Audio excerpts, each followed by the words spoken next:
Assalamualaikum warahmatullahi wabarakatuh. Halo semuanya. Pada video kali ini Ibu akan menjelaskan tentang gerak suatu benda atau objek pada lintasan lurus.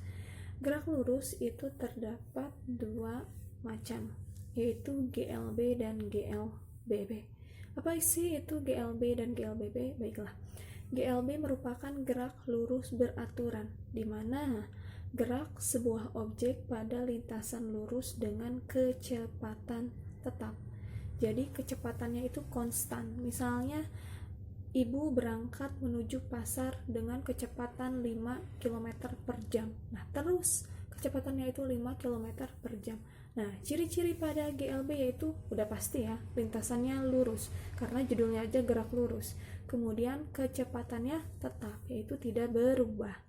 Kemudian percepatannya 0 karena kecepatannya tetap, otomatis tidak akan ada yang namanya percepatan. Oke, bisa dipahami ya. Nah, kemudian rumus dari gerak lurus beraturan atau GLB adalah V sama dengan S per T, di mana V adalah kecepatan, S adalah perpindahan atau jarak, kemudian T adalah waktu. Oke, kita langsung kepada contoh soal ya. Doni dan Dinda pergi ke supermarket di daerah dekat rumahnya, di mana perpindahannya 5.000 meter dengan waktu tempuh 15 menit. Berapakah kecepatannya? Kira diketahuinya apa saja nih? Lihat ya. Perpindahan 5.000 meter. Perpindahan itu ada yang tahu apa? S ya, S.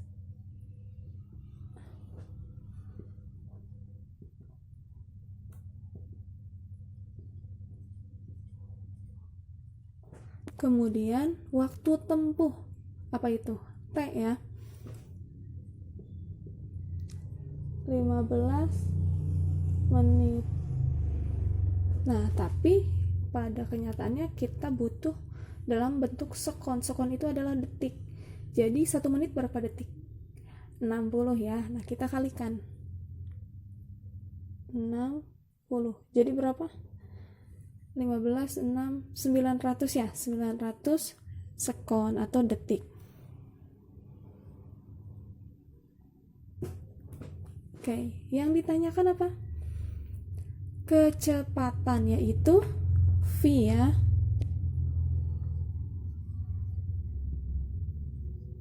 Oke, yang ditanyakan V, jadi rumusnya adalah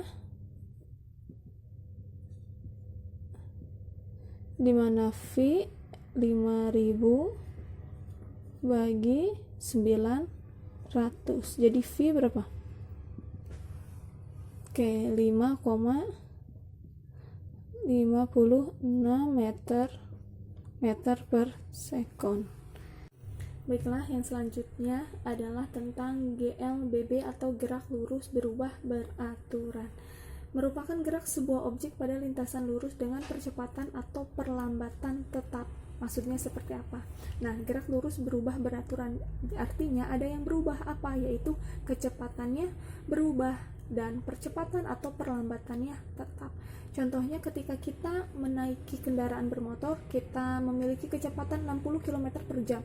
Ketika di jalan lurus biasanya kita menambah kecepatan. Nah, itu perubahan kecepatan adalah percepatan. Dapat dipahami ya? Nah, kemudian ciri-ciri dari GLBB yaitu tentu saja lintasannya lurus, kemudian kecepatannya berubah, dan percepatan atau perlambatannya tetap. Jadi konstan ya untuk percepatan atau perlambatannya. Nah, yang bawah merupakan 3 rumus dari GLBB. Nah, ini sering digunakan, jadi kalian jangan sampai lupa ya. Dimana VT sama dengan VO plus A kali T, kemudian S sama dengan VO tambah T ditambah setengah A kali T kuadrat, dan VT kuadrat sama dengan VO kuadrat tambah 2 kali A kali S. Nah, ini kalau dari ketinggian itu sama saja ya, tinggal dirubah plus minusnya saja. Untuk selanjutnya next ya. Nah, keterangannya yaitu VT adalah kecepatan akhir, VO kecepatan awal, A percepatan, T waktu, S adalah perpindahan atau jarak. Nah, sekarang kita ke contoh soal. Seseorang menggerakkan mobil dari posisi A dengan kecepatan awal 30 meter per sekon menuju lokasi B, di mana percepatannya adalah 3 meter per sekon kuadrat dan menempuh perpindahan 10 meter. Berapakah kecepatan akhirnya? Kira-kira diketahui itu sudah ada ya, biar mempercepat video saja. Kecepatan awal adalah VO, yaitu 30 meter per sekon. Kemudian apalagi nih, percepatan adalah A, yaitu 3 meter per sekon kuadrat, dan S adalah 10 meter perpindahannya. Berapa kecepatan akhirnya? Kecepatan akhir adalah VT. Kira-kira menggunakan rumus yang mana nih? Cari yang VT. Nah, ada yang VO tambah A kali T, ada yang VO kuadrat tambah 2A kali A kali S.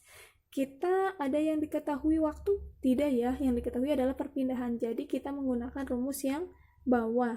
Ya, dapat dipahami ya. Baiklah, langsung kita masukkan saja ya. VT kuadrat sama dengan VO-nya berapa? 30. 30 kuadrat ditambah 2 kali A-nya 3 kali S-nya 10. Bisa ya sampai sini ya. Kita lanjut. VT kuadrat sama dengan 30 dikuadratkan 900 tambah 2 kali 3 6 kali 10 60. Nah, VT sama dengan, nah hilang nih 2-nya, jadi akar ya, 960. Akar dari 960 berapa?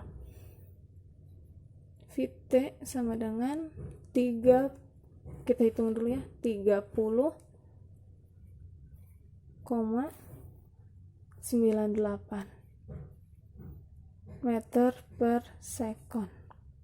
Atau bisa jadi 31 ya, dibulatkan, 31 meter per sekon. Mungkin cukup ya untuk contoh GLB dan GLBB. Ibu hanya mempersingkat saja, dan soal-soal yang ibu bawa juga soal yang kira-kira masih bisa dipahami tanpa ibu jelaskan secara tatap muka ya. Mudah-mudahan kalian bisa, dan kalau ada yang bertanya boleh nanya. Kalau misalnya masih bingung dengan penjelasan ibu, kalian boleh mencari referensi lain. Sekian, terima kasih. Wabillahi taufiq wal hidayah. Wassalamualaikum warahmatullahi wabarakatuh.